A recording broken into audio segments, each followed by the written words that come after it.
para los que no me conocen, soy psicóloga, fundadora de Alma Sanidad del Corazón. Es el ministerio que desde el enfoque psicológico analiza las heridas emocionales, la voluntad del ser humano y los sentimientos, la mente y los pensamientos, y los lleva a la sanidad por medio de nuestro Señor Jesucristo en el área espiritual, por medio de lo maravilloso que nos dejó como herencia, como legado y como regalo, el perdón en él. Entonces, hoy vamos a ver uno de los temas que viene con consecuencia a lo que hemos venido estudiando, viendo y conociendo. La semana pasada veíamos lo que era el ego, ¿ok? Entonces, hoy vamos a ver el tema de la personalidad e identidad. ¿Qué es esto? Por lo general nosotros nos confundimos y son dos realidades del alma. O sea, estas dos se encuentran en el alma, pero son totalmente diferentes. No son lo mismo, no se enfocan en lo mismo y no pertenecen a lo mismo. Aunque estén dentro del alma, son diferentes.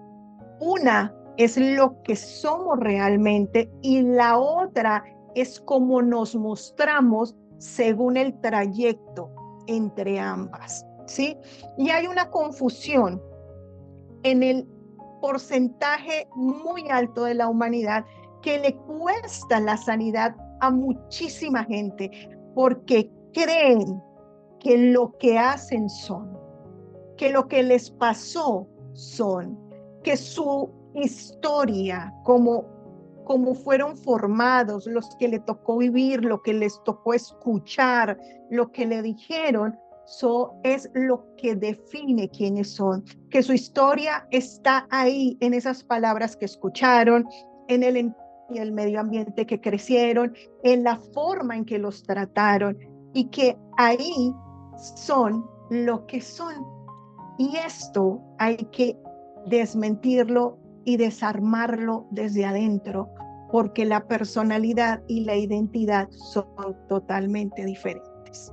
En el alma hay dimensiones. La Biblia nos dice en Primera de Tesalonicenses 5:23 que nosotros somos tripartitas, que somos una unidad conformada por tres áreas: el espíritu, el alma y el cuerpo. Y esto no es una metáfora, esto no es un cuento, esto no es algo que escribieron en los tiempos antiguos, no. Esta es la realidad del ser humano y ya la ciencia lo confirma. Antes decían que el espíritu y el alma eran uno solo y que la carne era otro y que éramos bipartitas y que no existía el alma y que el alma y el espíritu eran uno solo. Pero esto desde la antigüedad está escrito, está diseñado y está hecho por el Creador. ¿Ok? El alma, nefesh en hebreo, y la psique en griego, es el punto de encuentro entre el espíritu y el cuerpo biológico. O sea, es entre lo eterno y lo terrenal. El alma es el centro de ambas partes, esto que nos conecta con el amor eterno y lo que nos conecta aquí con la tierra, ¿ok? La carne, el cuerpo, la biología, nuestra fisiología, lo físico, es lo que nos conecta con la tierra. Y el espíritu es lo que nos conecta con nuestro Padre eterno por medio del Espíritu Santo, que es su espíritu y nuestro espíritu. Y el alma es la conexión entre estas dos.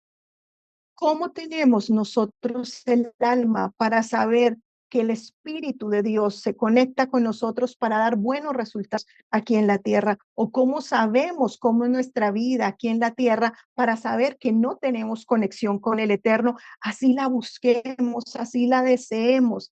Y todo radica aquí en el cerebro, en todos los recuerdos y pensamientos, en todas las proyecciones, palabras que guardamos en esa cajita que llegó vacía a esta tierra y se fue llenando desde el momento que hubo la fecundación, espermatozoide padre, óvulo madre, y desde ahí se formó esta criatura.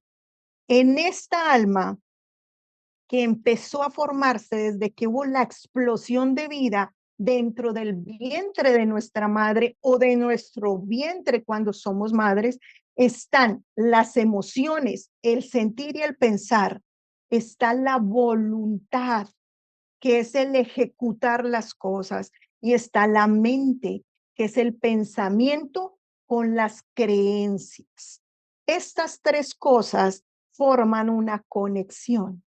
Entonces, si nuestra mente está distorsionada por tanto dolor, maltrato, abuso, abandono, rechazo, vamos a tener pensamientos tal cual como nosotros creemos.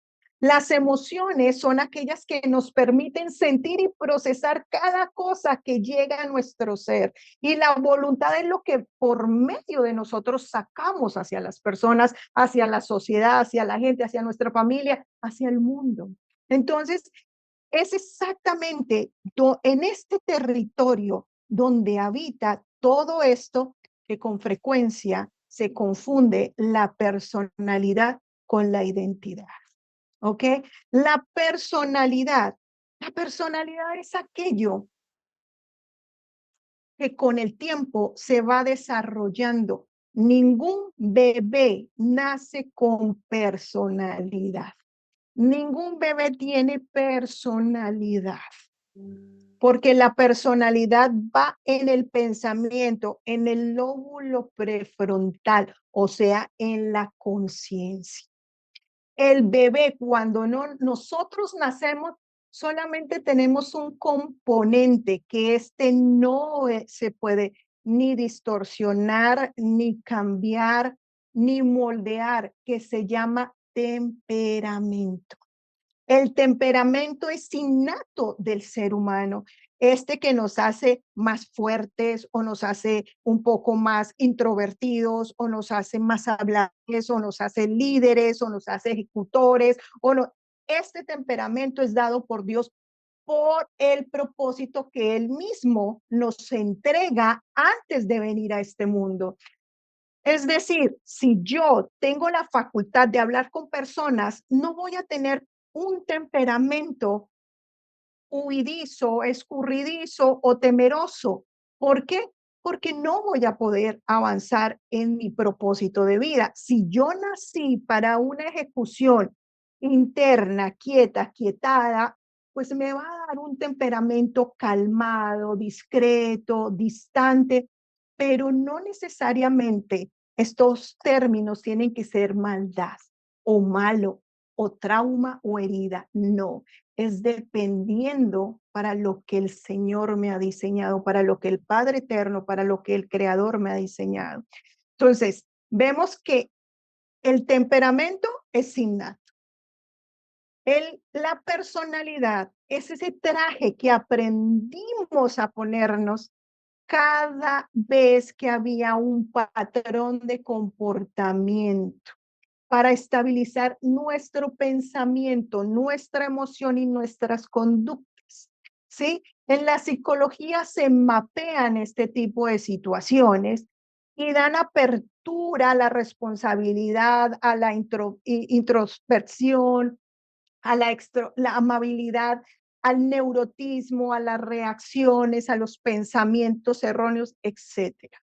Entonces, esto se va formando desde la infancia, 7 años. Antes de los 7 años no existe la personalidad. Desde los 7 años, el niño, el infante, ya desarrolla el instinto prefrontal de saber qué es lo bueno y qué es lo malo, qué es el bien y qué es el mal. Entonces, el niño empieza a adaptarse a las condiciones de su entorno. Antes de los 7 años, el niño simplemente vivía su entorno y creía que este era el único que existía. Al salir a tener interacción con las demás personas, el niño empieza a ver varios patrones en el comportamiento de las demás personas, porque entran a la escuela, porque ya tienen interacción con los amiguitos del sector, porque ya tienen varias varias agrupaciones, que música, que teatro. Entonces empezamos a ver todo tipo de situaciones. Entonces el niño se va adaptando y cuando se adapta y él tiene temor a algo, empieza a usar un disfraz, un vestido o un ropaje, dependiendo de la situación. Y esto es la personalidad. La personalidad se forma, se moldea y se adapta. Por eso los trastornos únicamente están en la personalidad.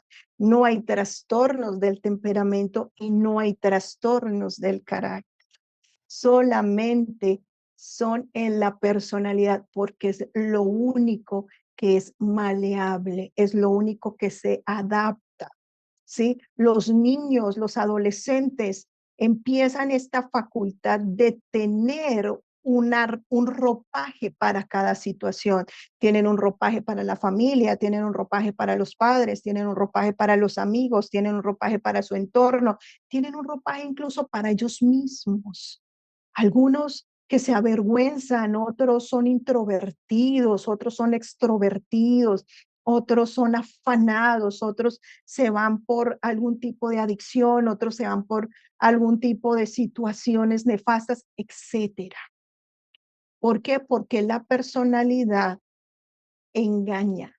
La personalidad no es real. La personalidad simplemente es algo que usamos como mecanismo de supervivencia. Si yo no me adapto a mi grupo, me rechaza, entonces, aunque yo no esté de acuerdo con ellos, quiero pertenecer.